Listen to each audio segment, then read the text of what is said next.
Greetings, YouTube. Today we're taking a looking at this.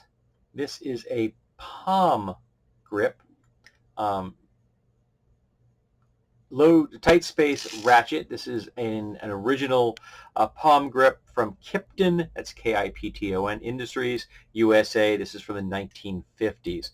I did, while doing research on this, because I didn't really know much about it, I did find that there are some ones that look very similar to this that made in Taiwan, and you can find modern versions of this in any big box store or out there, because lots of people are making different versions of it.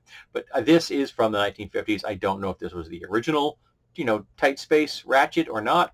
I stumbled upon it today while cleaning out some stuff in my basement, and it was in a box of stuff that I picked up at an estate sale, and thanks to my mental illness, I never got around doing anything with till now.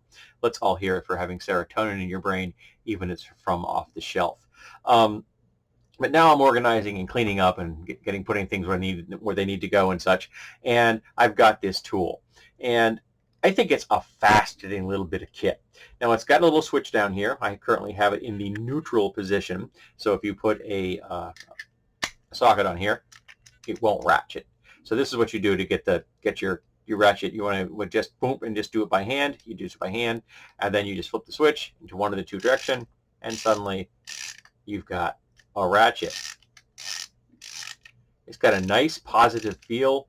I like the overall aesthetic of this. The chrome look is just that's what attracted me to it. I mean, I've got a dance paperweight here specifically because it's shiny chrome. I like shiny metal.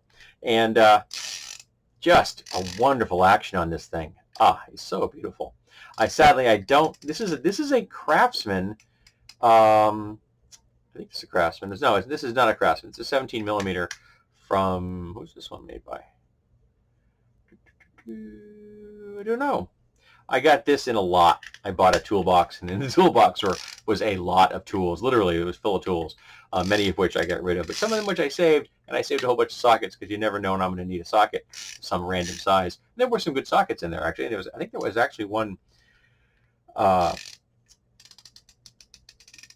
What's the brand I'm thinking about right now?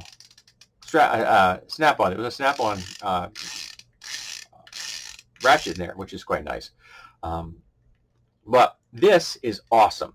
Perfect for when you have to get into a place. You got something in your way, and you're trying to do it, and there's absolutely no space in there for you to get a conventional ratchet in there. I mean, you might get like a straight one, but that's not going to help you you don't want to be doing that thing. So this will let you get in there and work on it. Or if you're doing like this, you get into a space. It's the beautiful thing of like tools that are specifically designed for that one task that you may find no other application for.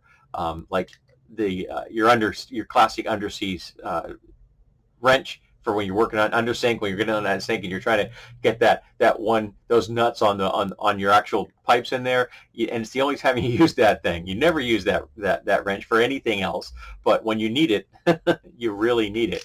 So that's what the beauty of this thing is. It is exactly what you need in that tight spot. Literally a tight spot.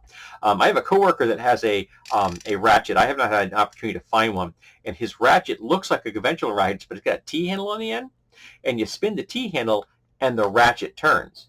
So it does the same thing, and a very similar thing to this, is that you can put the ratchet right into a tight spot, and you go boop, boop, boop, boop, boop. When you got no room to do this, you just do this, until you get it right where you want, and then you just go boop, and tighten up that last little bit with manually. So I may have to get my hands on one of those just because it looked really cool. And again, I may never use it, but I have a fascination for tools. But this one, beautiful. Justice, and that's in great condition. I did clean off the face here with a little bit of steel wool just to buff off some grime that was on there, but I did it real light, so I didn't damage it at all. But it looks really nice, and if you want to, you can in fact take those two fasteners off if you want to actually get to the ratcheting. Say if you need to do some maintenance, so you don't want to get some grease in there every X number of years. I don't often use ratchets, to be honest with you, but when I do, I really appreciate them. Yeah, I'm a big fan of having the tool you need when you need it. I have a lot of tools I don't use often. I'm a firm believer in the concept that it's better to have it and not need it than need it and not have it. Um, so I have some weird stuff, and also apparently makes a great fidget spinner, which I really appreciate. So I don't know how many other folks out there have used these on a regular basis. I'm sure there's a lot of mechanics out there that might use something like this. To me, this thing just seems tailor-made for mechanics. People that are putting their arms into places where you can't even see with the fastener you're trying to get to, but you can feel with your fingers, that kind of stuff. Um, and I don't know how many of them have used actual palm grips, particularly the vintage ones from the 1950s. But I'd love to hear your stories if you actually have used one of these. Tell me how often it has saved your bacon. And would you recommend other people pick one of these up if they have the opportunity? So, like I said, go to estate sales. You can get great deals. I bought a box of stuff from this estate sale, and I paid like, I think, $10 for the whole box of things, and it was just loaded with stuff. I just loaded things in. The guy's like, yeah, $10, good, thanks, bye. And they often have absolutely no idea what they got. They don't know if they're selling, made in America tools, which I know means a lot to some folks. I'm more into quality than location of manufacture, but a lot of people like USA stuff, and you can find USA tools at estate sales all the time. The older generation is, passing on a lot of the boomers, and they still have the tools that they had as a kid, or they were passed down to them from their fathers. So you can get tools like this for literally, pennies on a dollar. It's amazing what you can pick up at an estate sale. All right, so this has been the palm grip ratcheting ratchet, which is for the tight spaces in your life where you can't reach anything else. And I think it's really darn cool and really darn cool looking.